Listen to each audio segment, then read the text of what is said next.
Un homme incarnait vraiment cette résistance. Il était le père de l'indépendance lituanienne. C'est Vytautas Landsbergis. On va entendre son petit-fils parce qu'il se trouve que le ministre actuel est son petit-fils. Voilà, ça c'est l'image de Vytautas Landsbergis.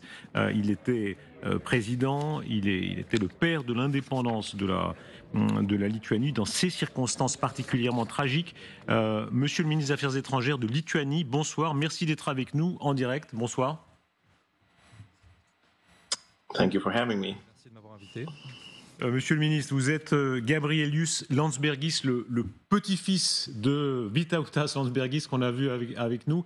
Un mot là-dessus d'abord, comment ces événements en étant 91, le sang coulait dans vos rues, dans les rues de Vilnius, comment ça résonne avec ce qui est en train de se passer ce soir, avec la déclaration de Liu Sha, l'ambassadeur de Chine, ici même, il y a 2 jours. Je dis toujours que les Lituaniens se souviennent du bruit des chars russes qui défilaient dans les rues de nos capitales et nous voyons ce qui se passe en Ukraine. Et lorsqu'on est dans cette position et qu'on doute de notre souveraineté, de notre indépendance, ça nous rappelle vraiment nos luttes pour l'indépendance.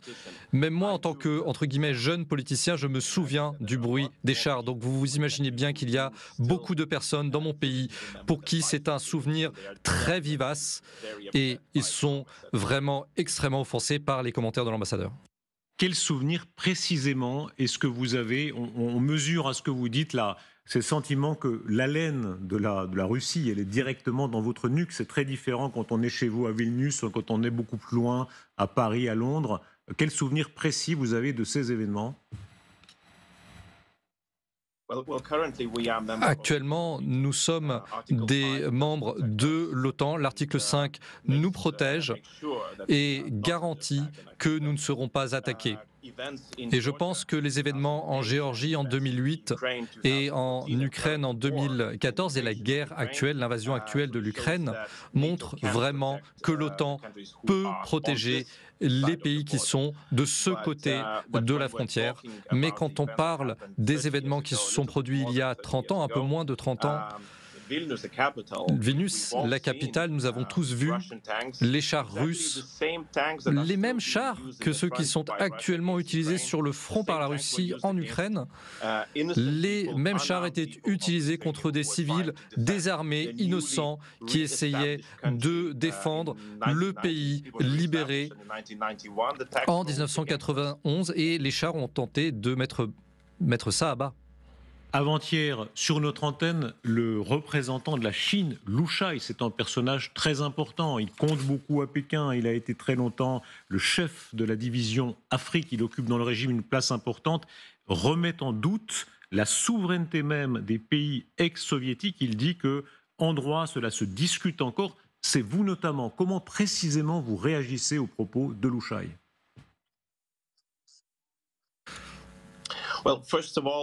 Tout d'abord, nous ne sommes pas un pays qui se définit comme étant un pays de l'ex-bloc soviétique. Nous étions sous occupation soviétique et c'est très différent comme idée. Et quand quelqu'un reçoit cette question très simple que vous m'avez posée, c'était une surprise. Par exemple, quand vous demandez à qui appartient la Crimée, la réponse était très simple. La Crimée, évidemment, appartient à l'Ukraine. Elle est occupée depuis 2014 et elle doit être rendue à l'Ukraine afin de rétablir l'intégrité territoriale de ce pays souverain. Donc c'est une question dont la réponse est très simple pour n'importe qui, y compris pour un diplomate chevronné comme l'individu que vous avez reçu. Et quand on parle de la souveraineté, quand on étend la question à la souveraineté de nos pays, je pense que la question la plus importante à laquelle il faut maintenant répondre, c'est de savoir si c'est son opinion personnelle en tant que diplomate, si sa langue a fourché, ou si c'est vraiment un changement dans la position officielle du régime chinois.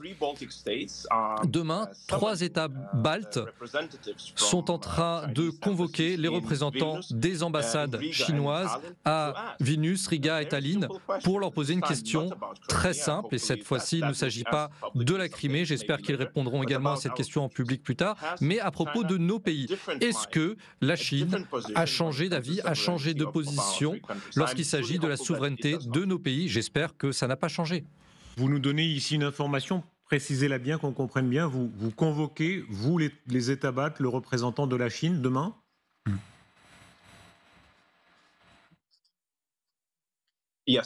Oui, tout à fait. Exactement. Nous avons coordonné cet événement.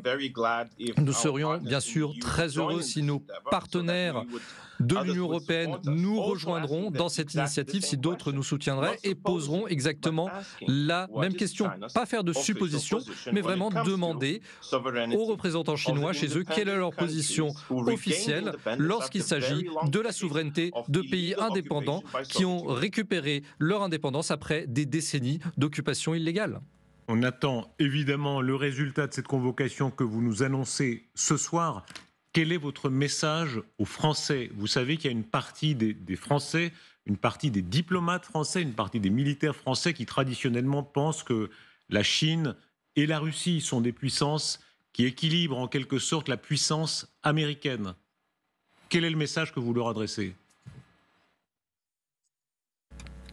Au peuple français et au gouvernement français, on a vu qu'ils étaient à nos côtés lorsqu'on a récupéré notre indépendance. Les Rafales français défendent nos cieux dans le cadre de leur mission de l'OTAN et ils défendent l'espace aérien des États baltes, de tout le flanc est de l'OTAN. Donc je suis confiant dans le fait que le peuple français est aux côtés des États baltes ce soir.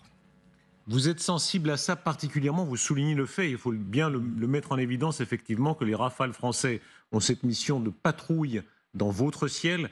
Est-ce que selon vous, il faut renforcer encore ce dispositif de l'OTAN chez vous? Absolument.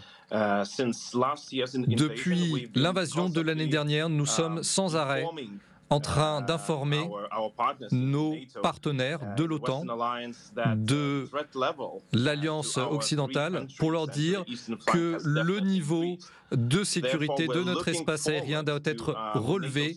Et donc, il y aura un sommet de l'OTAN à Vilnius dans 2 mois.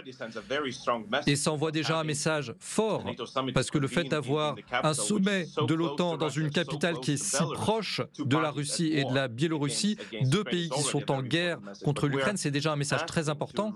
Mais on leur demande de renforcer nos pays, d'envoyer plus de troupes, plus d'avions, afin que nos pays et nos peuples puissent se sentir mieux protégés en cas d'agression venant de l'Est.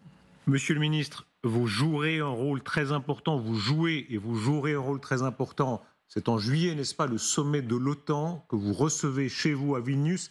C'est symboliquement, politiquement, face à la Russie, à quelques kilomètres de la Russie, un acte très fort. Est-ce que vous êtes pour l'entrée accélérée de l'Ukraine dans l'OTAN ? Je ne crois pas qu'il y ait un avenir pour l'Ukraine sans l'OTAN. Je ne pense pas non plus qu'il y a d'avenir pour l'OTAN sans l'Ukraine. Si on veut que l'Europe, l'Atlantique Nord, soit sécurisée, soit protégée, nous devons inclure les pays qui font face à des agressions de la part de la Russie. Nous avons déjà dit que la Russie est une menace fondamentale stratégique pour l'Alliance Atlantique et donc tous les pays qui font face à cette menace doivent être ensemble, ils doivent se défendre ensemble pour dissuader toute future agression. Est-ce que vous espérez, on voit sur la carte votre voisin notamment polonais qui recevra une base permanente maintenant américaine, est-ce que vous espérez de même que les Américains puissent se déployer de manière permanente sur le sol de la Lituanie, des autres pays baltes ?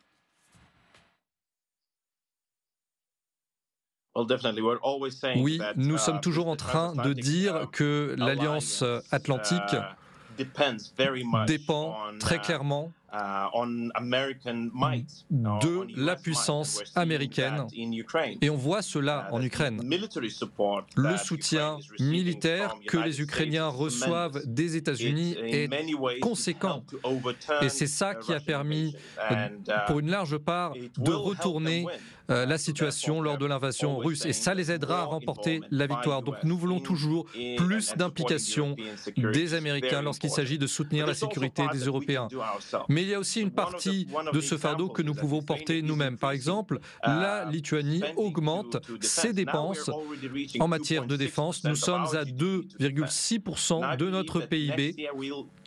Et je pense que l'année prochaine, nous augmenterons encore ce budget. Donc si les pays européens étaient d'accord pour dire que 2% ce n'est pas le plafond, mais le plancher de notre effort de défense, je pense qu'on peut faire beaucoup plus de choses pour défendre le continent nous-mêmes ensemble, mais malheureusement ce n'est pas encore le cas.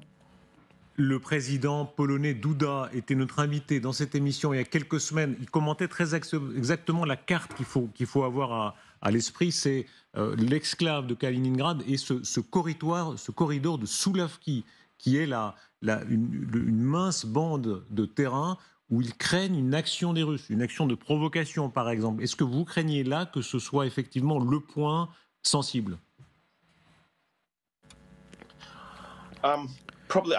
Je vous dirais que c'est probablement là que la force de notre alliance sera mise à l'épreuve.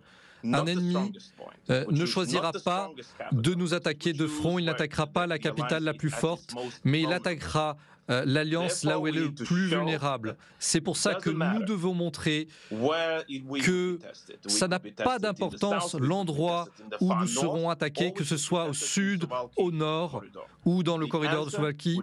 La réponse doit être la même partout. Nous sommes prêts à défendre. Et c'est la promesse que nous avons faite, défendre chaque centimètre carré du territoire dès les premières secondes d'une attaque. Un mot encore, Monsieur le Ministre. Là, on sait qu'il y a des bombes nucléaires des États-Unis sur certains pays, dans certains pays en Europe, en Allemagne, c'est le cas en Italie, c'est le cas aux Pays-Bas, c'est le cas en Belgique. Ça compte beaucoup dans la dissuasion, dans la force de dissuasion. Est-ce que vous espéreriez, est-ce que vous seriez prêt à accueillir sur votre sol des bombes nucléaires américaines?